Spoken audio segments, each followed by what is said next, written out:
Haffkine जीव औषध निर्माण महामंडळाच्या मार्फत औषधांचा आणि वैद्यकीय वस्तूंचा नियमित पुरवठा होत नसल्याबाबतचा प्रश्न आमदार सतेज पाटील यांनी विधान परिषदेत उपस्थित केला।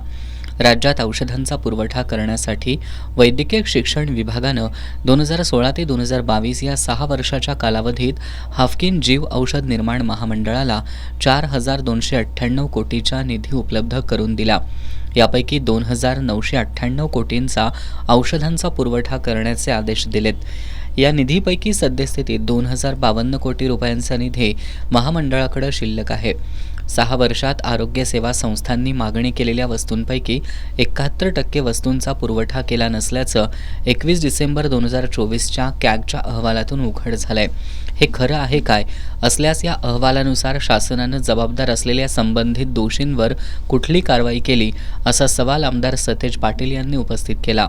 यावर उत्तर देताना वैद्यकीय शिक्षण मंत्री हसन मुश्रीफ यांनी कॅगचा मुद्दा हा प्रत्यक्ष औषध खरेदी संदर्भात नसून औषध खरेदीसाठी संक्षिप्त बिलांवर काढलेल्या रक्कमेचं तपशीलवार बिल सादर न केल्यासंदर्भातील असल्याचं स्पष्ट केलं।